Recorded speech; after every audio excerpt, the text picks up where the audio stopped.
Hello everyone, welcome to my channel. तो बिना किसी देरी के शुरू करते हैं इस ड्रामा का हिंदी एक्सप्लेनेशन का एपिसोड 23, जो कि सेकंड लास्ट भी है। एपिसोड के स्टार्टिंग में नैन्सी जुकिन को बताती है कि आपके लिए नई असिस्टेंट मैंने ढूंढ ली, और फिर इन दोनों को साथ में अकेला बात करने के लिए छोड़कर वहाँ से चली जाती है। जुकिन तो उसे देखकर हैरान हो जाता है और कहता है, तुम फिर यहाँ पर आ गई। मैंने कहा था ना, तुम्हें जो करना है वो पसंद है वही करो, और कब तक तुम इस कंपनी के लिए और मेरे ख्वाब को पूरा करती रहोगी। जिस पे यकीन ने कहा कि तुमने ही तो कहा है कि मुझे जो करना है मैं वही करूँ और अपने सपनों को पूरा करूँ, तो फिर मैं वही तो कर रही हूँ। यानी कि मुझे तुम्हारे साथ ही रहना पसंद है और मैं तुम्हें अपनी लाइफ में चाहती हूँ। जुकिन कहता भी है कि तुम मेरी असिस्टेंट हो ना, चलो मैंने फायर किया तुम्हें यहाँ से, तो फिर जाओ यहाँ से।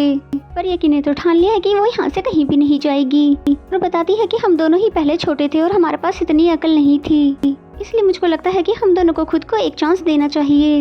ये सब कुछ इतना अचानक हो गया कि जुकिन को समझ ही नहीं आ रहा कि अब वो क्या कहे, लेकिन ये कह के जाने लगे कि हमारे पास बहुत टाइम है, आराम से सोच लेना।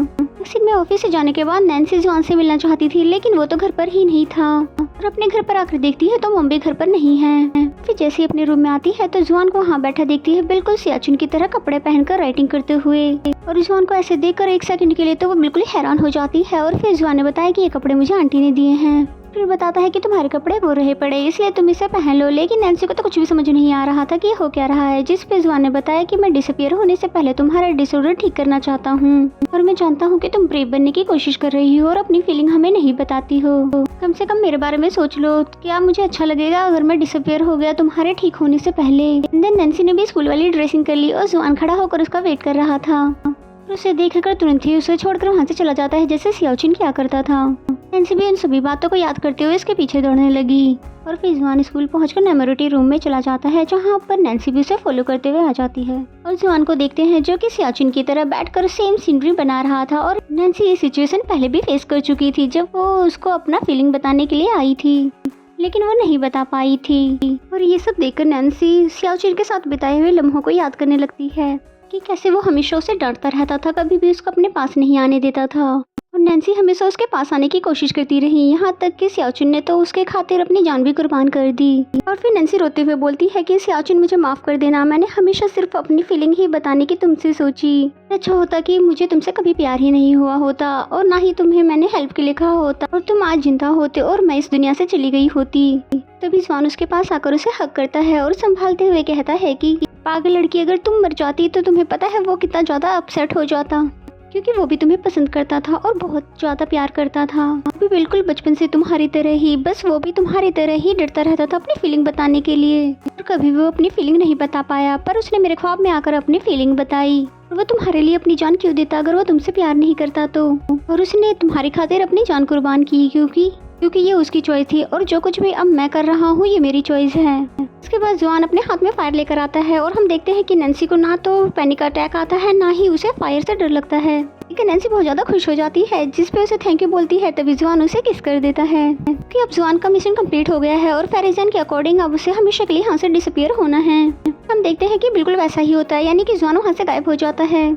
शायद इस बार नैन्सी उसे खोने के लिए प्रिपेयर्ड थी। जुआन को दिखाते हैं जो कि अपने नोवेल वर्ल्ड में वापस आ गया था, और वहीं फेरिजन आते हुए उसे सॉरी कहते हैं इस खराब वेंडिंग के लिए, और अब टाइम आ गया था कि उसके कैरेक्टर को हमेशा के लिए खत्म कर दिया जाए। जुआन ने कहा कि मैंने पूरी जिंदगी कभी किसी से भीख नहीं मांगी, लेकिन मैं डिसअपियर होने से पहले तुमसे कुछ रिक्वेस्ट करना चाहता हूँ। और फेरिजन ने कहा कि अगर मैं तुम्हारे रिक्वेस्ट को फुलफिल करने में काबिल हुआ तो जरूर करूंगा।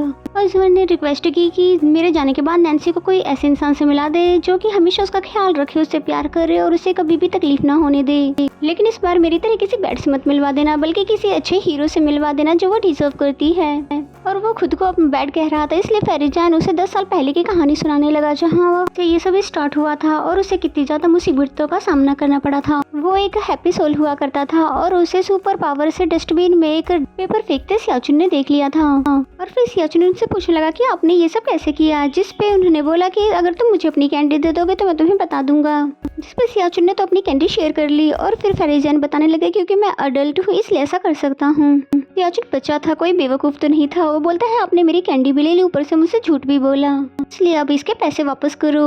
और फेरिजन ने उसे कॉइन दिया और ये कहा कि आज तुम उस पानी में डालकर इस बर्थडे विश कर लो, अगर वो विश पूरी हो गई तो तुम इस बारे में किसी को नहीं बताओगे। उसे तो लगा था क्योंकि ये बच्चा है ज्यादा से ज्यादा खिलौने का ही विश करेगा, लेकिन सियाओचिन ने तो हमेशा अपनी 4 आंखों वाले दोस्त को प्रोटेक्ट करने की विश की।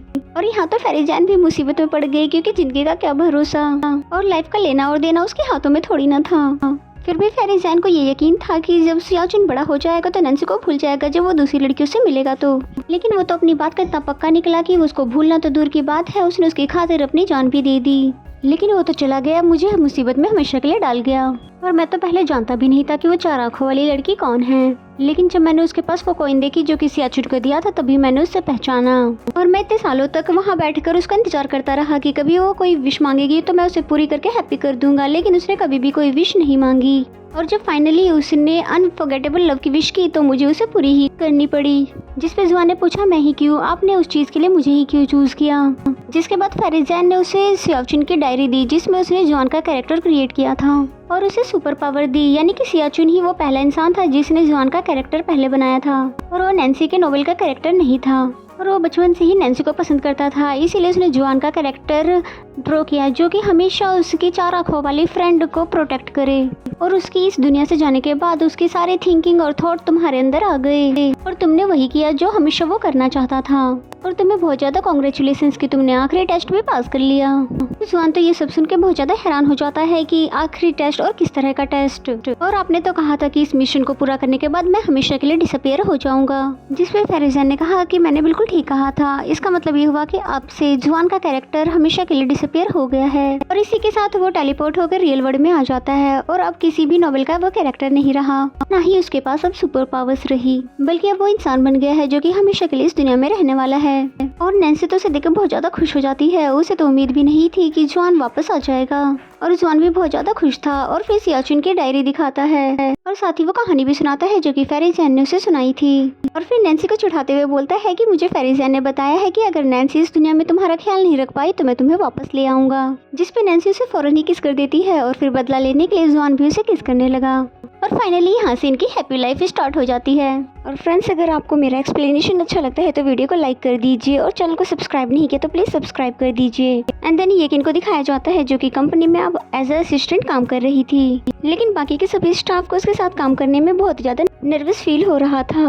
और ऐसा होना तो आम बात है क्योंकि वो पहले इस कंपनी की CEO हुआ करती थी। फिर भी वो इनके साथ कंफर्टेबल होने की कोशिश करती है और कहती है मुझे मिस बुलाने की जरूरत नहीं है, आप डिसिप्लिन मेरा नाम लेकर बुला सकती हैं। एंड देन हमें जुकेन के डैड को दिखाया जाता है जो कि कंपनी में उससे मिलने के लिए आए हुए थे। और फिर यकीन ने उन्हें ऑफिस में बिठाया और उनके लिए चाय लेकर आती है। मिस्टर लू से कुछ बात करना चाहते थे इसलिए उसको अपने पास बिठाया और पूछने लगे कि तुम तो कंपनी छोड़ गई थी, फिर वापस क्यों आ गई। इस पे यकीन ने उन्हें सॉरी किया और कहा कि मेरा पर्सनल मैटर है, इसके बारे में आपको नहीं बता सकती। और मिस्टर लू दोबारा से पूछने लगे क्या तुम्हें वो डील याद है जो कि हम दोनों के बीच में हुई थी। और यकीन ने बोला जी मुझे अच्छे से याद है, और अगर मैं जुकिन के साथ डेट करूंगी तो आप अपनी इन्वेस्टमेंट वापस ले लेंगे। फिर काफी पोलाइटली बताने लगती है कि मुझे अब आपको फॉलो करने की कोई भी जरूरत नहीं है क्योंकि आप इस कंपनी के पार्टनर नहीं रहे। एंड देन जुकिन को दिखाते हैं जो कि बहुत तेजी से गुस्से में अपने ऑफिस की तरफ आ रहा था और डैड को देखते ही उन्हें सुनाने लगता है और कहता है अगर आपको मुझसे कोई कंप्लेन है तो मुझसे कहो, ना कि मेरे प्यार को धमकाओ, और मैं हर वो बात मानूंगा जो आप कहोगे, लेकिन मेरे प्यार के बीच में आने की जरूरत नहीं है।